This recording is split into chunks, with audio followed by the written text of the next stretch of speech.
Hey everybody, and welcome back to Let's Play Queen's Wish 2. We're in the middle of combat here with a group of, a certain group of bandits or raiders that we have dealt with in the past.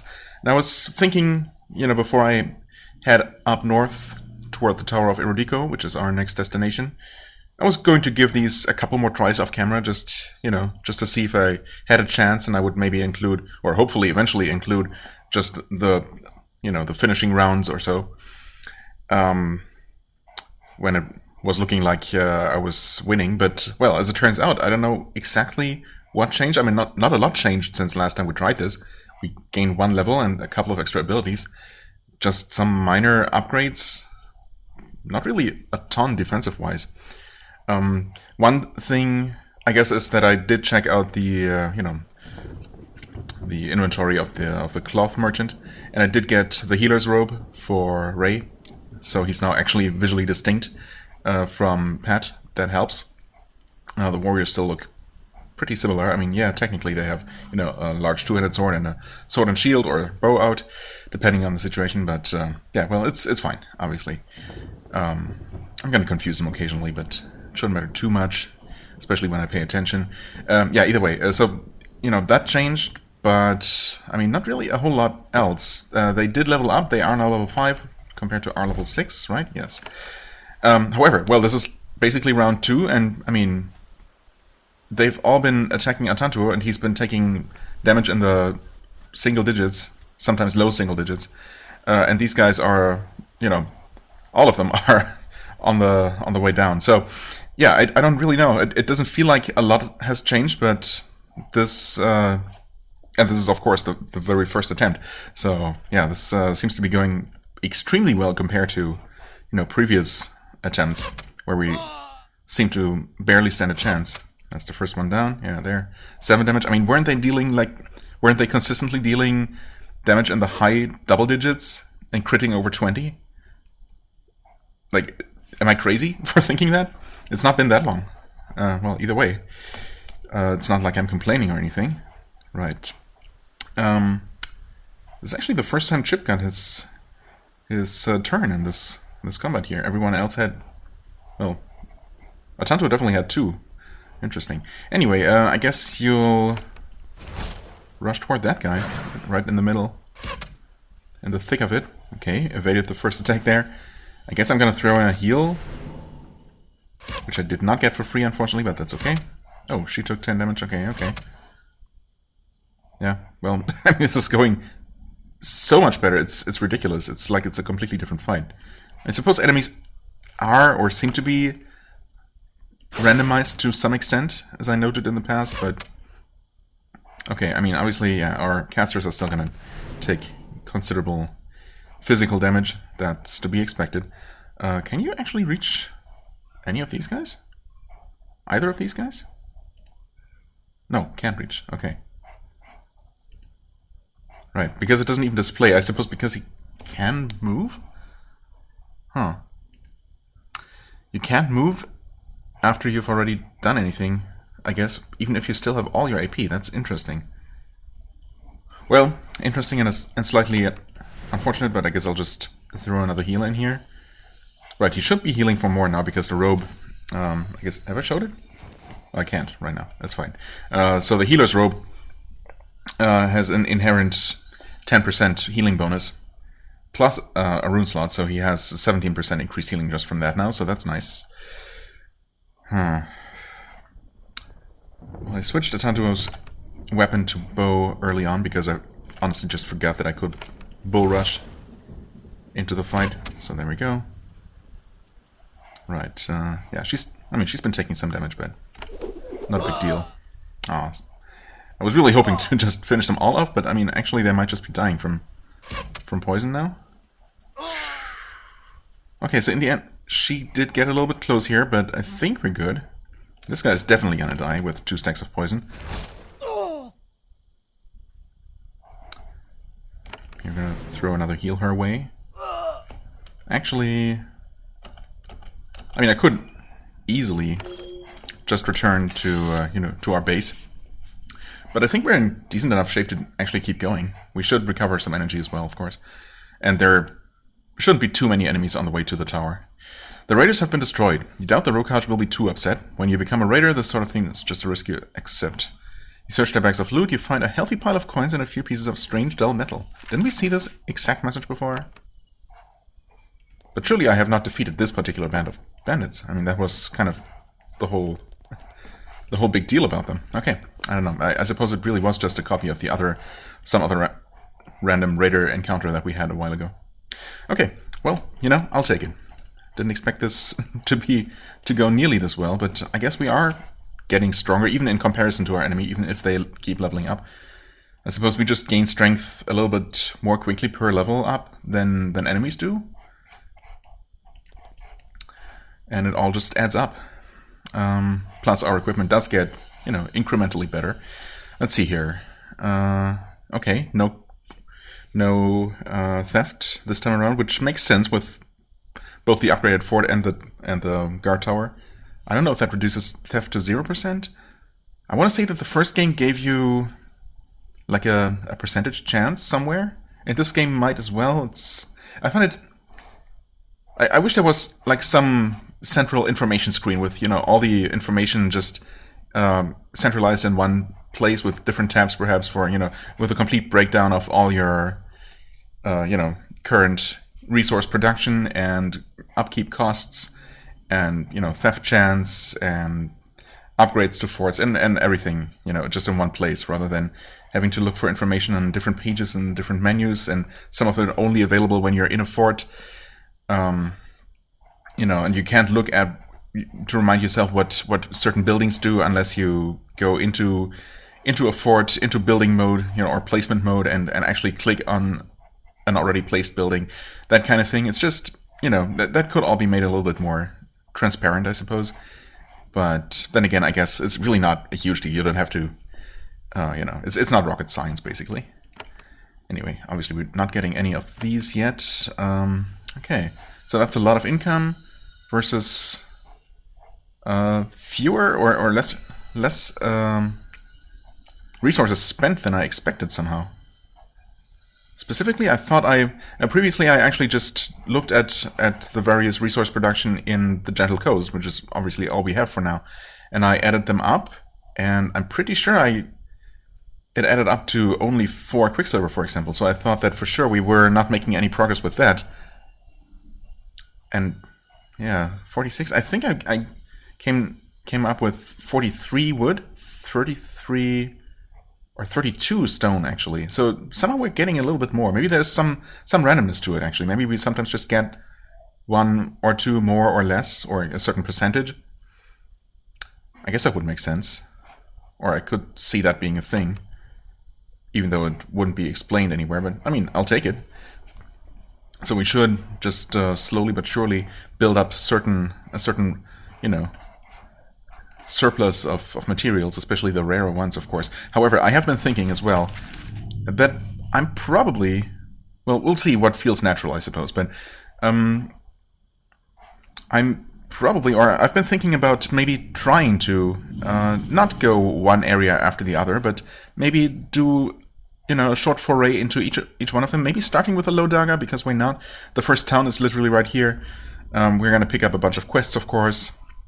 And then the first fort is here. And basically, you know, by focusing on only one area, obviously these all specialize in one resource, right? So we would be getting probably exclusively or almost exclusively more stone from here, while not getting any iron or wood or quicksilver. Well, maybe there might be the occasional, you know, other production facility in these areas, but for the most part, they're specialized in one of them, right? So it makes sense to diversify basically and grab at least the first fort in each of the areas before advancing deeper into the areas. And in fact, that might actually be what the game more or less requires you to do, because there are these bottlenecks in each of the areas, right? That might require you to meet some sort of requirement before you can even advance into the second half of each of them. So, yeah. Honestly, that's probably how it works, or how it's supposed to work anyway. But either way, I was thinking of just, you know, visiting the first town and fortress, establishing the fortress in each of the areas, so we get some income from each of them, right? And secure maybe 1 or 2 production places in each of the areas. That makes a lot of sense in a variety of ways. So, yeah, just putting that out there. But for now, we are continuing north, and we have already seen some patrolling slimes last time here. There they are. Shouldn't be a problem, right? There are a bunch of slimes on the road, slithering quickly toward you. They're remarkably fast for blobs of goo. A handful of Rokhaj in long robes are chasing after them. The slimes are getting away. When they see you, they shout, "Stop them! Throw your bodies in their path!" Wow, that's... I mean... Of course we're gonna shout no? Huh. What's the difference between shouting no and just stepping aside, I guess? Well, obviously we're gonna stop them. You stand in the path of the slimes. Something about you seems delicious to them. They interrupt their flight and turn to devour you. Happily, the sages join in the fight. Okay. Alright, we got some big ones there. Where are the... Okay. Actually, they're all over the place here. Well, it's probably not necessary, but since there are so many people, it seems... you know... seems efficient to use a buff here. I'm not sure if she can actually reach any of them, even by stepping forward this much. Well, she could reach both the big slimes, I guess, like this. One more tile and she would... it would be a lot more efficient, but... I guess I'm gonna go with this. Okay, the small ones can be poisoned, the big ones... Oh, wait, they were also poisoned. I didn't see the poison floating text there, but apparently it happened. Never mind. Okay.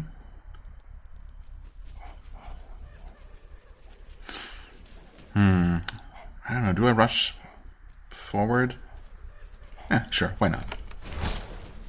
Evaded, that's not amazing, but okay.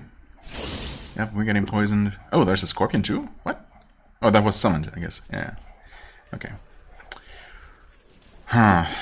Well, now they're closer, but not exactly more efficient to hit. I suppose I could get all 4 of these. Or maybe the 4 of these? Yes, I could. And the slime is mostly dead, but I guess an area attack from Chip would do the trick there. So I guess I'm gonna go with this one. Yeah, that's pretty good damage, actually. You were a little bit far away from everything, but I suppose rushing should do the job here. Evaded again. Wow, I'm not getting lucky with those. Okay, you sages, could you please do something?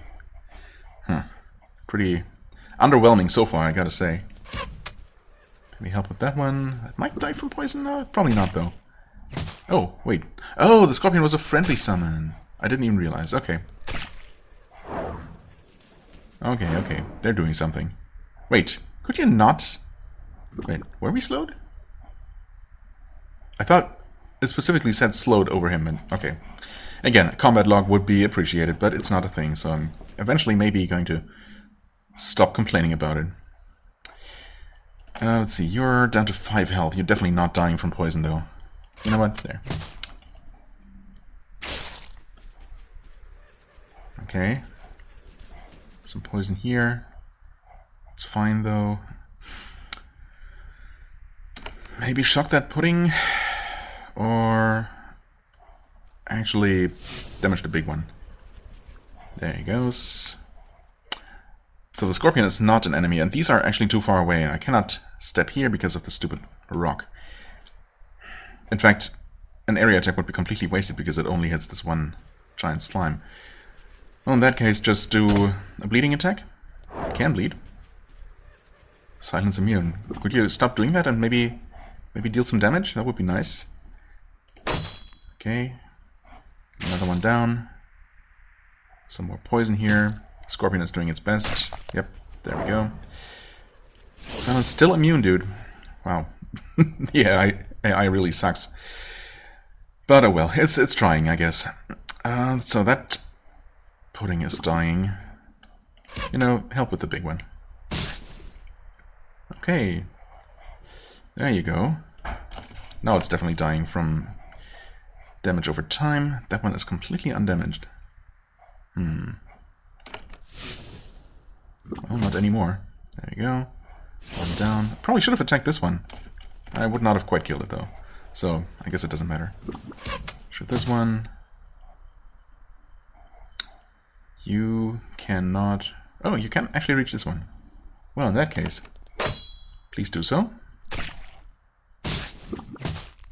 Well, unnecessary, but thanks, I guess. This one is gonna die. Okay, some poison nova here. The sages are wandering off because I guess they're too far away to realize there is another enemy left. Interesting. Again, the AI is not the smartest I've seen. Okay. Yeah, I mean, our health is honestly looking fine, considering we're all poisoned, but the poison should go away right now. There we go. When the slimes are all dead, the sages bandage their wounds and turn to you. Thanks for attending to our wounds as well, by the way. Anyway, thank you, Haven. It is good that the slimes are dead. They would have caused great harm. Not to us, but to someone. Yeah, well, they were running away from you, so I guess you were safe. Good on you for actually running after them and trying to stop them, at least. Who created them? We did, in the tower. Then they escaped. We didn't want them to, but it happens. Yeah, you should maybe rethink and improve your safety mechanisms. Just saying. Where are you from? The Tower of the Erodico. They point to the north. You might be welcome there. I doubt that we would keep Haven out. Well, that sounds encouraging. We might be welcome? I sure hope we will be. Well, I guess we'll be going now. Before you leave, one of them gives you a pouch. It contains a scroll. We make these. You should have one. We want Haven to know that we are helpful. The Erodico only study. We do not rebel. Then they turn north and depart. Okay. This pass is blocked by an old fortification. It is part waypost for merchants and travelers, part ancient tower. Strangely, it still has protective walls. The ground outside the fort has been scorched with fire many times. This place is old, and even from out here you can sense the tingling of magic.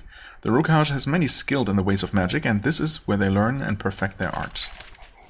Such as it is. Oh. For some reason I was not expecting to enter this like any other location.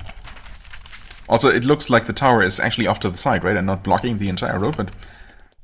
yeah, that is definitely what it's doing. I mean, I guess technically the entire valley is not blocked by it. There's a river, though. Right. Fair enough. Okay, so we have to pass through this on the way to the Letha. Interestingly. Well then, you're at the entrance to the Tower of the Erodico. This ancient structure is the eternal center of magical learning in the Rukaj. It is their only settlement that is allowed to have walls, though they are more to keep creations in than to keep you out. Yeah, I mean, walls are fine so long as they open the gates for me, right? I don't mind. The tower completely blocks the pilgrimage road. They take advantage of their position here to charge tolls on travelers to fund their research. Okay, starting to like them less, although I guess it makes sense. The gate ahead is oddly closed. There is a man standing on the other side of the gate waiting for you. Specifically, it's Medet? Mede? I don't know. Let's say Medet. There are no French people around here. I have no reason to believe so anyway. The man on the other side of the gate is armed and armored, but he is a bookish fellow by Rokaj standards. He looks out at you through the thick iron bars. Welcome to you, Haven. Welcome to the Tower of Erodico, a place of safety, rest, and learning. It's a little speech he has recited many times. I am Medet. I'm not an Erud of the tower. I'm a gatekeeper and toll taker. Toll taker, you say. Surely that does not apply to royalty of Haven. But okay, what is this place? This is the Tower of the Erodico, the eternal home of the Eruds. They are our historians and our magicians. Their power and influence comes and goes, but this tower always remains. How old is this tower? Such a good question. Alas, due to our many wars and occupations, Rokaj history tends to grow a bit spotty as you go farther back. At least 8 centuries. Okay, that's impressive enough. Much older than Haven. Is that so? Oh, okay. I guess we never learned how old the Haven Empire is, even, huh? Well, maybe it was mentioned somewhere. The star is sort of blocking the road. Blocking the road. Well, yeah. Obvious, I guess. Oh, yes. It is a safe refuge for travelers, keeping them safe from brigands and all the icy winds. All the icy winds and the icy winds. Why would you want to avoid it? Of course, we do charge a toll to most travelers, for their safety. Most of them? Well, we'll see about that. Tell me about the Erodico. The Eruds can tell you of their history and their ways far better than I. I work here, but I'm not one of them. They're in the tower. It may take some work to get them to speak, though. You might find them a bit embarrassed. Embarrassed? Why? They have grown less important since the Rokaj became Haven's vassal. Your vast empire is able to research far faster than they are. I mean, you could cooperate, or, there could be cooperation between various research facilities across the empire that could be, facilitated and encouraged. But I guess it's not the case. Probably also, at least partially because the Eruds themselves aren't interested in that, maybe? Who knows? Anyway, they think they have less reason to exist. Yet I hear that they have developed remarkable new crafting arts. Perhaps their ancient clan might be of value to you yet. Perhaps. Okay, so what are you if not an Erud? Well, a gatekeeper. He already said that, but I guess that might lead to more toll-related questions or clarifications. I am a glorified gate guard, really. I stop caravans and travelers, find out what they are carrying, charge a toll, keep them fed and safe, let them through. It is a very, very old tradition, though the sort of toll we charge has changed. Oh, really? So we're not talking about a couple of coins here. An old tradition? That is why the tower was built here. The Erudiko have always wanted to see lots of travelers. That is how they learn. Also, the tolls keep them fed. Yes, you keep mentioning that toll. What did the Erud used to collect? Words, books, scrolls, stories. It was far harder to get those in the old days, when Haven's ships weren't constantly coming loaded down with books for all. What do the Erud collect now? Money. Oh, it's the other way around, from what I thought. All right. Oh well. They want cash, which they can trade for food and supplies. Their research is expensive. They have a constant need for herbs, crystals, bandages. Do I have to pay? Of course not. Officials of Haven always pass through for free. Okay, good. I'm honestly surprised. It is how we thank you for the prosperity you bring us.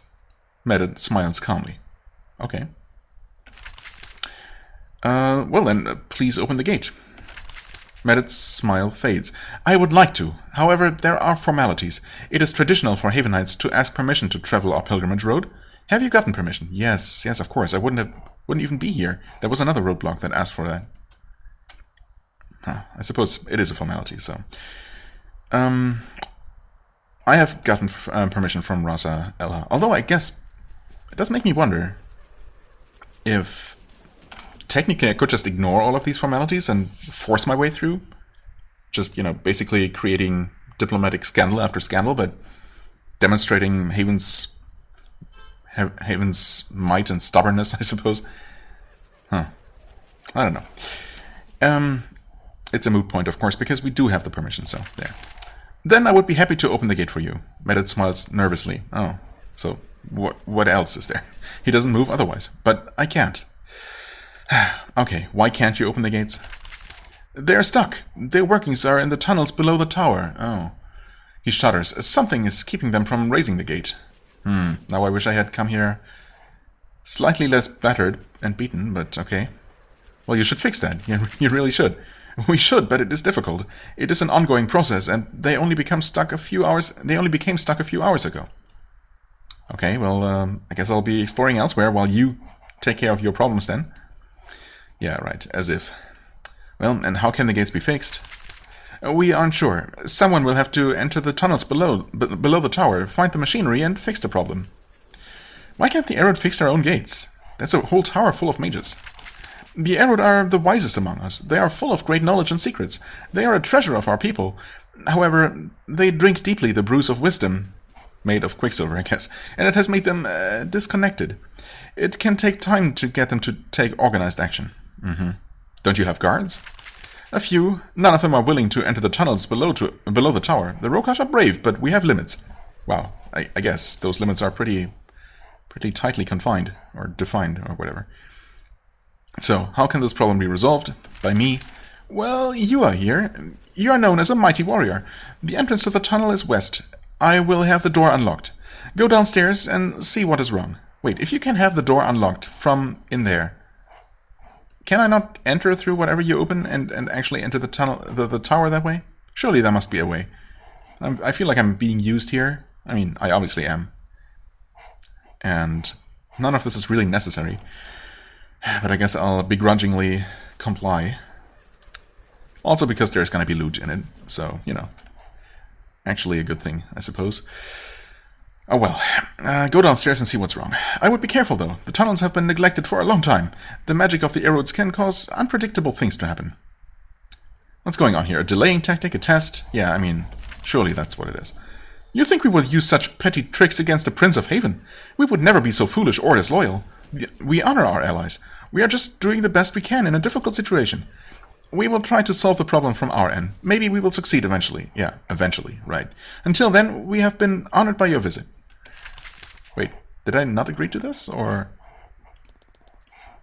I mean, I only asked. Huh. We'll see. Presumably it's actually unlocked already. Hey, hello there. I'll pick up these random pieces of paper sitting out in a chest by the wall of the tower for some reason. Let's not ask too many questions. Okay, it is unlocked. I don't know how he had that unlocked for us. Maybe it's remote control. Yeah, we're obviously also not in the best shape, but with any luck this is not going to be particularly difficult to do. Okay. There's a lot of loot behind that gate. Maybe our final reward? I mean, it looks like if we could open this. Maybe this is actually entered from the inside, though. Once we gain access to the tower. But either way, I mean, once we open this, we would gain access to the inside anyway. The tunnels under the tower have been neglected for a long time, as we have been told. It is a powerful sign of how far the Erodeco has decayed under Haven's rule. There used to be work happening down here. Now there aren't enough mages here to need the space. The air smells of dust and decay. It is very still and quiet, but you can still sense magic in the air. Okay. Decay. Oh, I was gonna say, decay sounds like undead. And we're suddenly surrounded. Were they there before? Like, I was literally looking up there. Surely they must have spawned here. I guess there are these littered bones. Or, you know, the bones littering the floor everywhere, so... well... There are at least 3 enemies coming from above and 3 from below. I guess we... actually... retreat further into one of the corridors, and I guess I chose this one. 2, 3, 4. I could blast them all with a shockwave, which I might not actually have used before. That should hit all 4 of them. Yeah, sure, why not? Okay, one evaded. They were stunned though, buying us some time.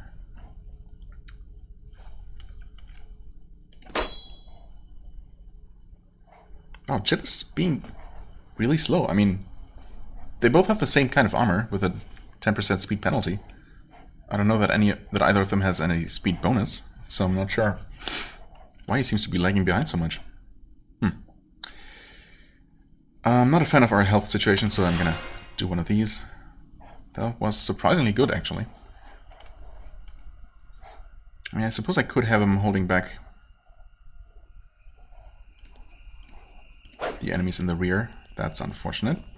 Okay. Wow. This is not going great, I gotta say. And they can cleave. Well, I suppose they can if they are using a spear. Okay, come on, please. That was relatively satisfying, at least. We can do another one of those. Less satisfying, because 2 of them dodged. Again, same hit chances and everything. Same 2 hit bonuses.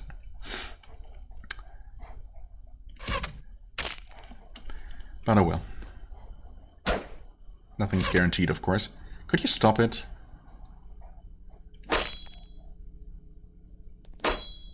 Wow, 20? There's still 2 of them left. Okay. 31 damage, that's decent at least. Evaded again. Okay. Might as well drink your potion. Overall health is looking decent, I guess. And no one's out of energy, for what it's worth. Okay, well, and there we take another crit. Very nice. Could you please hit? Thank you.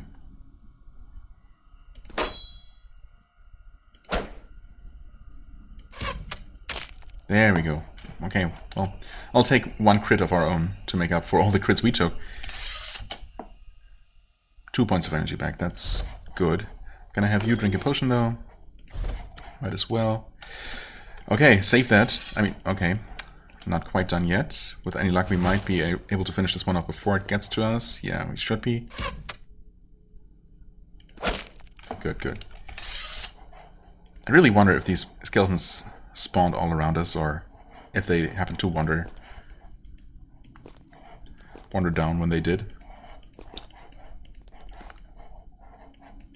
Well, either way, this last one, they probably spawned. Honestly, definitely looked like it. And that last one somehow didn't get the message. Okay. Well, I mean, the mechanism should not be too far away, right? It shouldn't be a huge dungeon. Okay. A moment ago, you were alone in this crumbling workshop. Several huge, hulking figures appear ahead of you. They are constructs of magic, slightly insubstantial, but still solid enough to harm you. They are silent as they walk toward you, their legs making crude lumbering motions as they lurch across the floor. Nice. Okay, cardboard illusions. I was expecting something a little bit more mechanical looking, to be honest.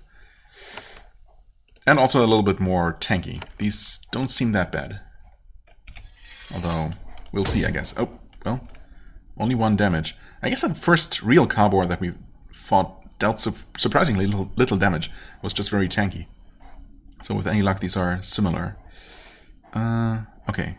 I was momentarily thinking that there might be another one coming, but no, it actually seems like that's just the tiles colored red by this guy here. Okay, so with any luck, it's just these 3 here. I think we're gonna buff for them. You get to attack. Wow, what?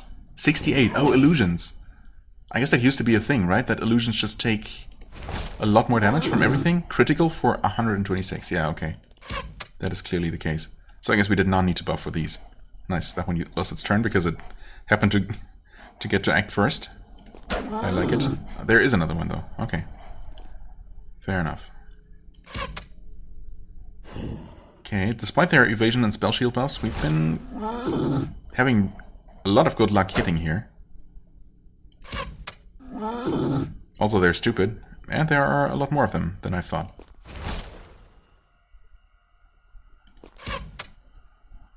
Oh. Yeah, because they just decide not to attack the one person they could have attacked. And instead attack no one at all. Okay. Interesting. I guess we did not regain any energy for these 4 enemies. More illusions coalesce in the air around you. Bugs and slimes, horrifying critters. Your skin crawls as you imagine them climbing all over you. If you didn't know better, you would think that someone is trying to scare you away. Okay, well, now I definitely feel like we are being tested. Which is kind of annoying, you know, but what can you do? Almost one-shotting these. Okay, they leap. What? Could you not do that? You just got your turn. I guess they are hasted. Ugh. Okay, fine. Does it make a difference if he steps forward first? This... I don't know how line of sight works with the whirlwind attack, actually. So, I'll play it safe and step forward. So I definitely get those. Okay. Well, they can actually deal real damage. And they are doing so. So I'd rather not die here, if I can help it. Can you switch your weapon still? Yes. Okay. Maybe now our luck starts to turn. She could use an area spell and possibly just one-shot all of these. That would be nice. Although Atantuo could step forward and do a whirlwind and do the same. So I think I'm just gonna maybe cast a shock on this one. Nice. Okay, taking more attacks though. Right. Yeah, you can step forward. And unfortunately, because this one moved, we won't be able to reach this one, but that's fine. We did finish them all off. Immobile, alright. Okay, not amazing. Oof. Cure yourself. Good. Unfortunately, he used up his potion already.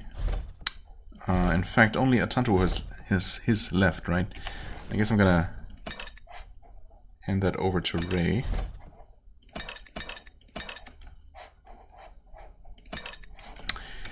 And he will drink that. That healed for a decent amount. I wasn't paying attention to exactly how much. I only saw the bar go up. But okay. Now this probably wasn't the final encounter. I mean, it definitely seems like there's going to be another one coming up. Hello there, Twisted Drake. Or maybe that's the final encounter here. Yeah, not looking amazing. Especially because, well, it definitely seems, or, I mean, it's proven beyond a doubt now, unfortunately, that defeating illusions, while they are very dangerous, easy to kill, but still very dangerous, does not give you any energy back. That sucks a lot. I mean, it makes sense for illusions that keep being resummoned, for example, so you can't just farm and regain your energy indefinitely, but for a situation like this, where, you know, there are pre-placed enemies that take just as much effort to kill as any other enemy, you don't get anything back for them. I mean, how's that? That doesn't even make sense lore-wise. I mean, you regain energy just because your fatigue naturally fades, I suppose, after fighting.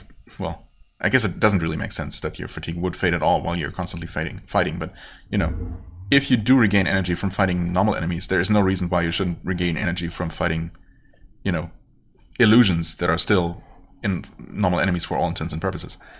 Anyway, no point in complaining, of course. Let's just hope that this guy does not summon any ads, and we can just get this over with. In fact, we have this. Should probably use this, right? In fact, is that the one that we got for free? Oh, we only have one of these. I thought we had more. I guess I used one. We can buff for free, at least. Well, I mean, he can't buff otherwise, so that's a good thing. I mean, we all need the healing, right? I could wait, I suppose.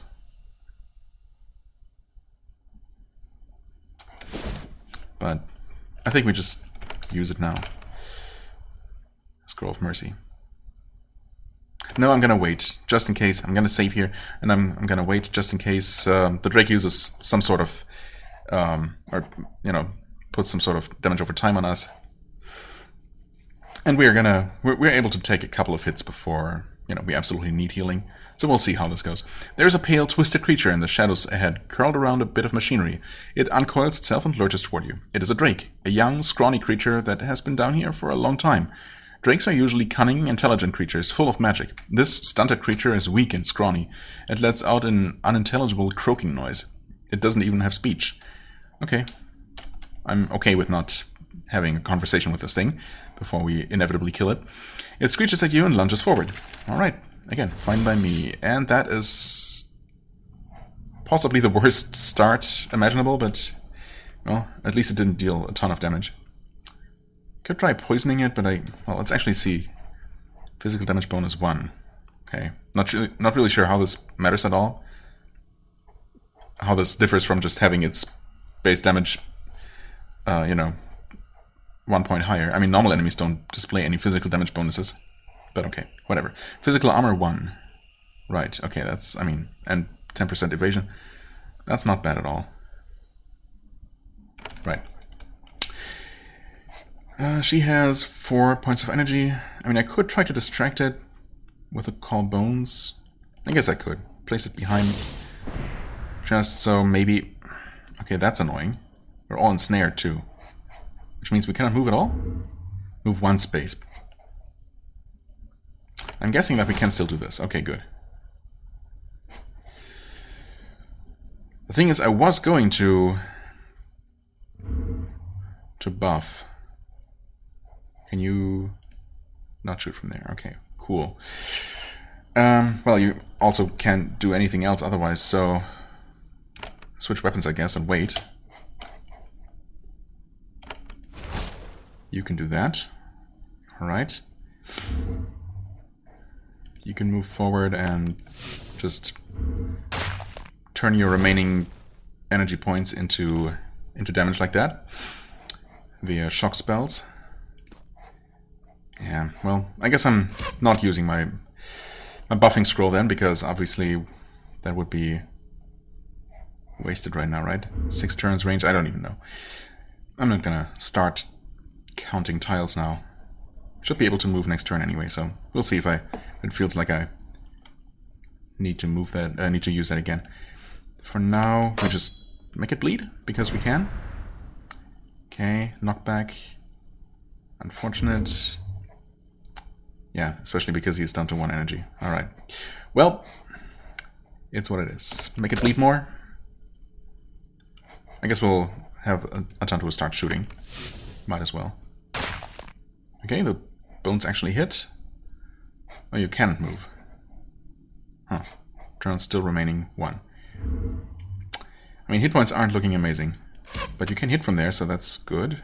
The Drake angrily mutters a magic spell. It is suddenly wreathed in shadows. Its body flickers in and out of the mist, making it hard to spot. That's so. No spell shield. No. Can we actually finish it off, though? I'm gonna try. Gonna make it bleed harder. That was a hit for 20 more damage.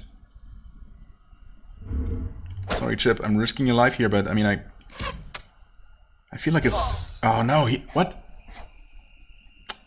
Damn it. Was he bleeding or something? Or did the Drake actually attack? That's annoying. I would like to have everyone survive this, but... I guess ultimately it doesn't really matter. It's just unfortunate that we were this close. He took 3 damage from something. It didn't look like the Drake was attacking at all. But I don't know. Maybe it did. Part of me really wants to start this over, but then again, I also don't really want to prolong this anymore.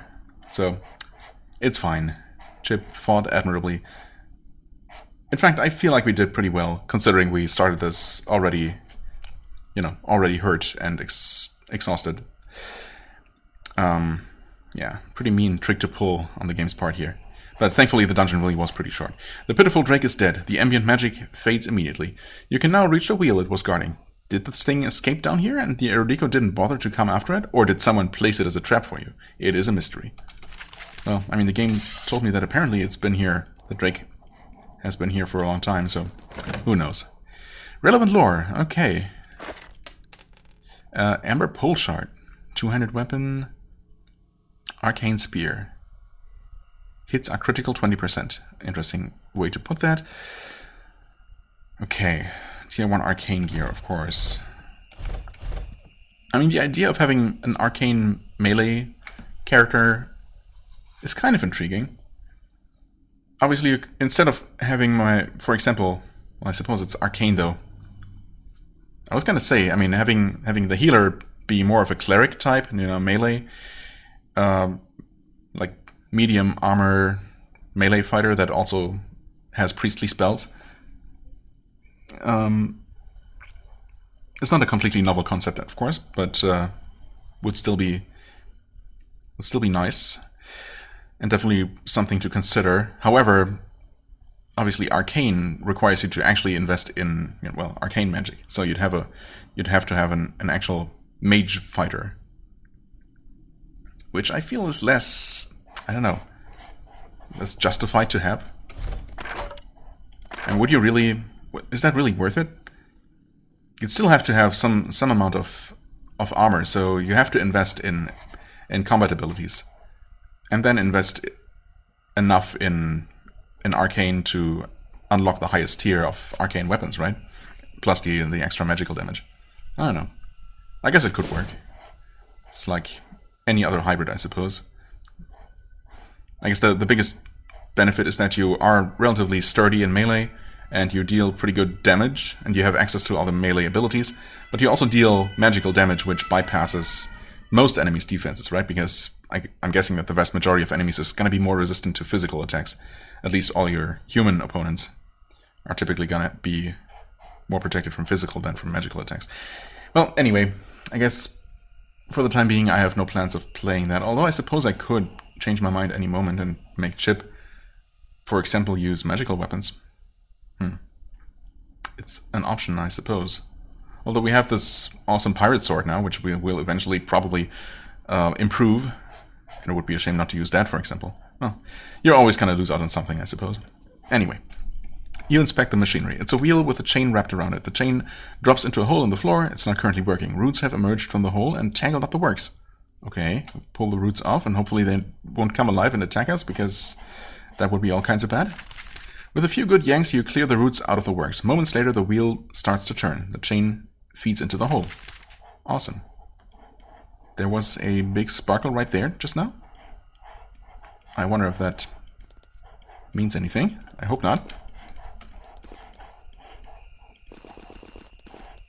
Okay, nothing's happening. Alright, I guess we're good to go. The gate is actually open. Awesome. And the dude is gone, but we do get some sort of message here. You walk inside the tower. Its courtyard is a strange mix of magic and commerce. Plots of herbs grown in rich soil hauled in from the gentle coast are placed among wagons and piles of goods. Erudiko wander around, lost in thought, as merchants and guards try to stay out of their way. Medit is nowhere to be seen. The walkway leads to the entrance of the tower to the north. Okay. I mean, surely he has no reason to avoid us, right? Rasa Elha. Oh, hi there. A lone robed figure is walking down the path toward you. Her hood is up, and you can't tell who she is. She moves toward you with purpose. Her robes are wet and dirty. She has been descending from the High Letha in haste. When she gets close, she says, "Hello again, Prince of Haven. This is a lucky meeting, but brief. I must move on." Who are you? I mean, we know her, right? Oh, well, I guess we didn't recognize her. She lowers her hood. It is no ordinary traveler. It is Rasa Elha. Yeah. Wow, big surprise there. As if the game had put her name tag right over her head or something. The woman who gave you permission to travel this road. Yes, I do remember. It's not been that long ago. I see you traveled the pilgrimage road, doing the Queen's work, I imagine. Haven's help will be needed. Okay, you travel alone? I do. I am not without my defenses. She holds up her staff. The pilgrimage road is still safe for a road to travel. It may not stay that way for long. Okay, surprised to see you up here. That is true, yes. The trip was not expected by anyone. I had urgent reason to travel to the High Letha. Haste was needed. Okay. I wonder if she's actually going to tell us about it.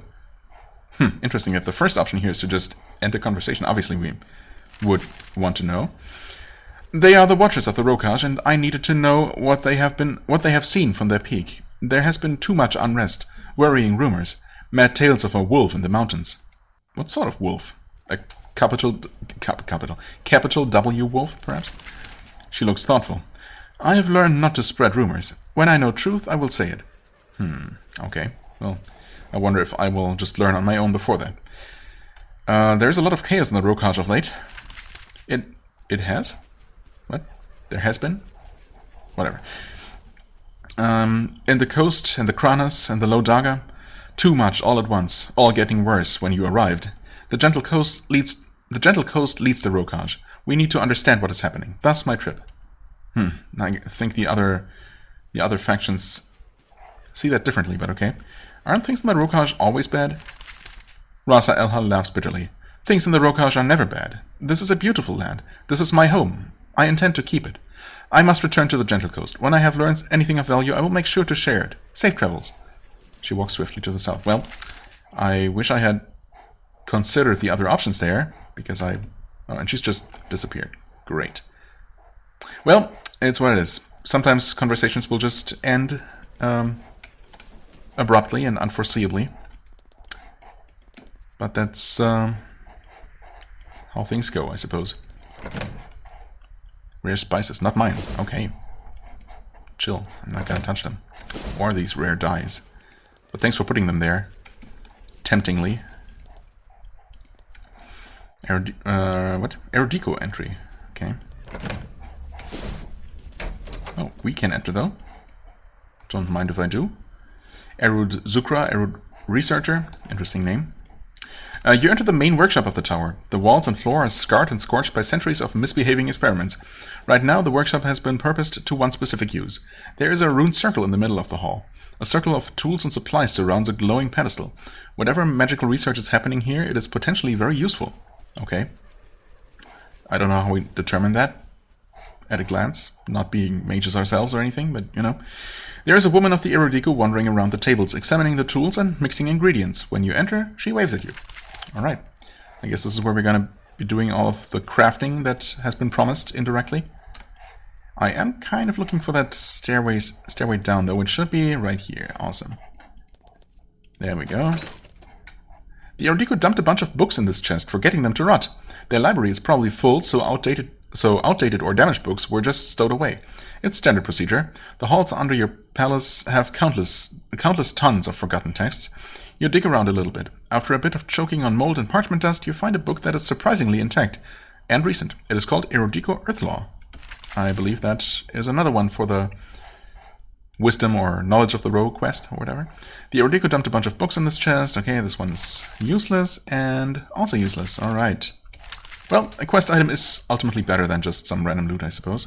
Still, putting 3 chests there, sparkling temptingly, and only having one of them give us anything, it's a little bit mean, but oh well. It's this game, after all. I mean, I guess I wouldn't mind taking this, but of course, I really can't. Also, this is not actually better than the healer's robes. Huh. I mean, it doesn't have a slot for one, and it also isn't quite as protective, so never mind. I guess I don't really need that. Okay, let's... 51 minutes. This might be a major game mechanic that we're getting introduced to here, but sure, let's see. Erud-Zukra. The crafting hall of the tower is administered by this woman. She walks from station to station, making sure that nobody blows anything up. Her path tends to be very erratic. She often forgets what she's doing and changes direction unexpectedly. Then she sees you, and her face lights up. Whatever fog she is in, your presence cuts through it instantly. She takes a sip from a flask at her belt. Yeah, that probably helps. And then she runs toward you. I am Erud-Zukra. I run the crafting hall. I was told to help you. What are you drinking? She pats the flask. This is Clarity Brew. Clarity, right. The Erudico make and drink it. It frees our thoughts and lets them fly to new and unpredictable places. It aids in our research. What is in it? Some alcohol, some herbs, but the most important ingredient is Quicksilver. Sounds delicious. Oh, the Ariel back on Sacramentum did this. Yes, I remember. Quicksilver does change your thoughts, but it also tends to lead to insanity. You know, the price to pay. You should know that stuff will make you mad. I mean, I'm sure they are aware on some level. Very good idea. Carry on, then. Of course. She takes a generous swig from the flask. Whatever works. What were we talking about? Well, what do you do for the tower? I take care of the crafting hall. I keep order. I help advance our crafting arts. That is why I wanted to talk to you. The Erudico will prove ourselves. Where are you from? That's an odd follow-up question. But okay, sure, if the game offers it now, I guess I'm gonna take it. I came down from the High Letha. My people are great crafters, but they must be to stay alive. I had greater ambitions. The Rokaj young who have ambition leave their clans to follow it. The Rokaj young? Shouldn't that be the young Rokaj? I don't know, that sounds like she's talking about an animal. But maybe that's a legitimate way to say that. Most now leave for Haven. I came to the Erudico. How will you prove yourselves? We show that we still have value by letting you use our crafting pedestal. It is a new magic. I helped to create it. It took great effort and creativity. She sips from a flask. Okay. And drugs, of course. Well, I want to learn about your crafting arts then. Yes, the crafting pedestal. She points at the pedestal in the magic circle in the middle of the hall. It is a new way of creating. It forges both items and knowledge. Sorry, what were we talking about? Crafting arts. Ah, yes, of course. It uses not just mundane physical components, but will. We have only begun to explore all it can do for you, if you approach it with the proper preparation. Okay. You're crafting from will. Please explain. When the materials to be crafted are assembled on the pedestal, you then will what you want. The materials are then remade. Maybe into objects, maybe into thoughts. It depends on what you need and what you have the will to create. Okay. Sure. Sounds logical. Preparation. You need to prepare to use the pedestal. It can change much. Even the thoughts of those around. Sorry, what do you need to know about? crafting arts. That is what I was talking about. About how you need knowledge and dedication to direct the pedestal, the proper fine materials, and of course, money. Of course. Then I need knowledge and dedication. You can only make the pedestal remake that which you care about. As you build and dedicate your forts, the things that are important to you will affect the paths the pedestal will take. Okay, so build and dedicate your forts, I see. So that's what picking, or one thing that picking those specializations affects, I guess. The things you have access to crafting. I need money. I mean, not a huge surprise there. Yes, to pay us for our mundane materials and for just keeping this place running. This isn't free. She toasts you with her flask. Right. So I need supplies. The finest supplies. The knowledge of the row. Ancient amber from the Kranas woods. Deep metal forged in the low daga. Clarity brew from the high letha. Focusing crystals from our mines. All these together can make... Sorry, what are you doing? Sorry, what are you doing? What? I'm not doing anything. Crafting arts. Right, yes. You need all those supplies. And where can I get them? They are what the Rokash produce. Some we keep here, others are sold to other vassals. You can find them about. They are rare and precious, but you are industrious. Yes, I am. Erud Alsov asked me to give you some as a token of our sincerity. I will accept your tribute or thank you for your help. How are these different? I mean, I guess I'll pick number 1 just to make sure that I actually get the stuff. You are so gracious. She gives you a thin book and a ceramic jar. She's especially loath to part with the second one. Thank you for your help. Your journey is only beginning. Go to the pedestal, touch it, focus. So many paths will be open to you. She leaves you to ponder. Or she just wanders off, one of the two. Okay. Clarity brew, of course. Right, so let me just remind myself. Wait, no, this is not where you see the resources. You go to your character screen and then to the second or any other the other tabs, and then you see what you have. Right. Okay, so obviously we have been picking up some of these. She did mention... Oh, deep metal. Okay, this is deep metal, apparently. I thought I picked up more deep metal, thinking it was just extra... extra money, sellable items, basically. Oh, but I guess not. Flawless crystals as well. Yeah, I really thought I'd seen more of these types of icons pop up. But I suppose not. Surprisingly, we have by far the most, or by far more relevant lore than any of the other stuff. Huh. Okay, well that's neat. Let's give that a try, I guess. Hide in Shadows grants a new trainable ability, enables you to evade the notice of enemies during battle. Evade the notice. Huh. Aid to Infliction gives a 2% bonus to all status effects caused by the character. 2% bonus to status effects, positive and negative. Interesting. Okay. Energy Potion. Wait, researches the ability for your alchemist to create an energy potion. Oh. So it's no longer just a matter of having enough alchemists. No. Wait. You do. No. No, you don't. Interesting. I could have sworn that in the list, in the alchemist's shopping list, you actually see, or shopping inventory, it still displays as prerequisites simply the number of alchemists you've constructed. Maybe this is just an alternate way to get access to certain things? Huh. Okay. So these require knowledge. These all require knowledge. I guess maybe that's just how it is. These all... The abilities you craft all require knowledge. Right, so it's not a matter of dedicating your forts to the 3 different things, but just knowledge, only knowledge affects what you can craft here. In fact, that might have been mentioned when I dedicated the fort, in the tooltip for the knowledge specification or specialization. Or never mind. I only needed to scroll the list further down. I see, okay, so the first 2 are always free in each category. That makes sense, I guess. Or, wait. I see. Level 1 and 2. Okay, no, never mind. It just tells you what level in the 3 different categories you need here. I see. That makes sense. I get it now. And since we do have level 1 in diplomacy, we can actually get all 4 of these, technically. So what are these?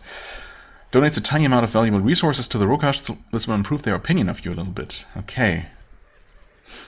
2% bonus to resist mental attacks for everyone. Alright. Donates a small amount. Okay. Increasing opinion again. Gives the holder the ability to cast a teleport spell. What? Crafts a crystal pearl. Gives the holder the ability to cast a teleport spell. Okay, so just one of those held items that actually unlocks a new ability while you have it? I mean, the teleport spell is just a regular spell, though. I don't know if this is particularly desirable. What are these? 8 to armor. Gives a bonus of 1 to your character's armor. All of my character's armor. That seems really good to have. It characters a 2% chance to evade attacks. That's also good. For spear. Crafts Temptation, a powerful trident that does multiple types of damage. Okay. I see now. Forged Shield, Mad Flurry. No sword option here, unfortunately. Okay, Energy Potion. I mean, this obviously changes things as far as which one of the specifications, specializations, not specifications, my god, I might want to focus on. Cold Brood, 8 to magic, plus 2 to all magical damage. Power Potion. Oh. Okay, so if you want the... I'm guessing that these are actually required if you want to have access to energy or power potions at all. Even though, I'm pretty sure that when you're browsing the alchemist's shop, it doesn't mention these prerequisites, but, well, I guess it's a new system, and I don't know if there's a way for it to be displayed that way. Speed, I mean, shield, okay. Dine's Palisade. See, so that's going to be a one-time thing. Crafting these, I guess. Well, maybe you can craft it multiple times. I was thinking that it was just going to be more of a straightforward traditional crafting system where you just, craft a variety of more mundane items or slightly magical items. But obviously this is, yeah, more of a perk system, really. Which is fine, of course. Okay, so what do I want to do? We have access to this. I mean, we can only afford so many, I suppose. Like, maybe 2 of these. 8 to armor seems good. Honestly, just resisting 1 extra point of damage seems more beneficial than a 2% chance to evade. I might eventually get this one as well, but...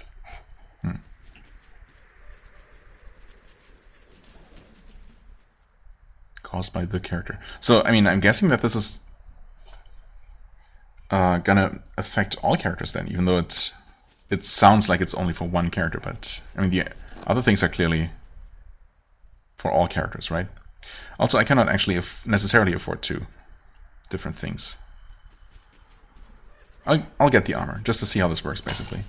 Okay. That is now purchased and no longer available. Gotcha. I mean, I could unlock the charity, I suppose. Guess that's, improving the Ro's opinion and maybe unlocking dialogue options and quests and whatnot. That way was my main reasoning for going with diplomacy first, right? So it would make sense to get this. Or I could get something more immediately useful. Again, a 2% chance extra resistance isn't amazing, but any extra chance to avoid mental effects seems useful. Gift of the Row. I mean, I can afford either of these. But since this is a higher tier, I'm guessing that this is more effective, Yeah. Because I picked the diplomacy to begin with, I think it makes sense to invest in that. And with that, we cannot afford anything else. Alright. Okay, interesting. Not what I expected at all, but I'll take it.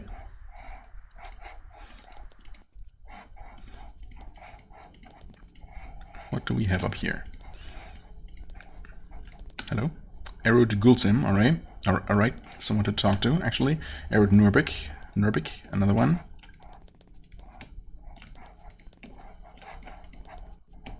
Something sparkling here? Yes. Cannot take anything though. That's unfortunate, especially because they're also putting these valuable items here. On purpose, of course. I mean, I don't know if trying to steal them is even an option, like, realistically. Or if that's gonna make them all mad at me. Erod Faalis? I feel like that name has been mentioned. Pretty sure it was. Not sure in what context, but... Well, we're gonna talk to everyone around here eventually. Also read that book, of course. Not forgetting about that. This back room is full of dust and cobwebs. None of the arrows have been back here in some time. Seems like a waste of good storeroom. There is a closed gate to the north. Interestingly, there is a pedestal next to it. There are no levers, wheels, or other controls. There are, however, bowls of colored stones on the pedestal. Some stones have already been set into its surface. Huh. Okay. Is there anything past the gate, though? I mean, I don't see anything. Let's take a look. Oh. Is that supposed to be the first one you encounter and that teaches you how to use these? Because that one is straightforward enough to where just through experimentation you might just get it, right? Okay, let's see here. What do I do with these ones? I guess these don't need to be connected? Okay, I think I see what's going on. I'm gonna try to ignore just the single ones for now. And just connect these like this, and then these like this. That worked, okay.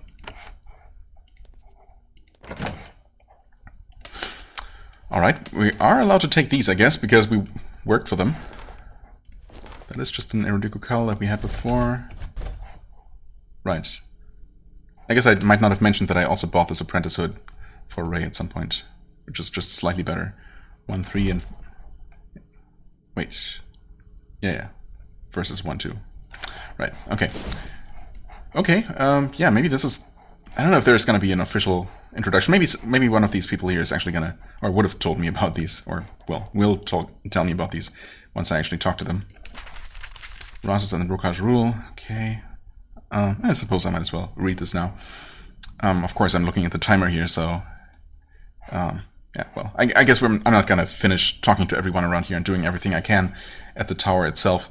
So I will probably just call it an episode after this. But, well, first things first. The Rokaj is not ruled by one single leader. Such an organized system is too simple and predictable for such a wild and fractious land. Instead, each of the 4 provinces of the Rokaj is ruled by a Rasa. Rasas are local kings. Their power over their province is absolute, though a cruel or incompetent Rasa will not survive for long. The Ro will not tolerate it. The provinces of the Rokaj constantly raid and harass each other. When a dispute between 2 Rasas becomes too violent or disruptive, it is settled by the Rasa of the High Letha. The High Letha is a poor and hungry land, but it is also the repository of the old ways of the Ro. Rasa is not a hereditary position. When a Rasa dies of natural causes or the occasional assassination, there is a period of months where the local clans argue and negotiate. There is a lot of trading and violence in this unstable time. When viable candidates finally emerge, they ascend to the ancient stone circle of Prova Krug and argue and fight until one of them wins the submission of the others. Okay. That seems absolutely chaotic and like it would never actually work in practice, but you know, you do you, guys. Apparently it has somehow been working for them. Okay, well, we have at least like 3 or 4 people here to talk to. Maybe one of them is gonna actually teach us how to play these stone games, but yeah, if not, I guess this first one was simple enough to just figure out the rules, and the second one, I guess, introduced the concept of, you know, taking less straightforward paths and also ignoring single marbles or whatever. So maybe that's just how the game organically teaches you that, which I respect if that's the case. But yeah, either way, we're gonna continue and finish exploring this place, see what else it has in store for us next time. For the time being, I thank you very much for watching. I hope you enjoyed. If you did, please hit the like button, leave a comment, and I shall see you real soon. Bye-bye.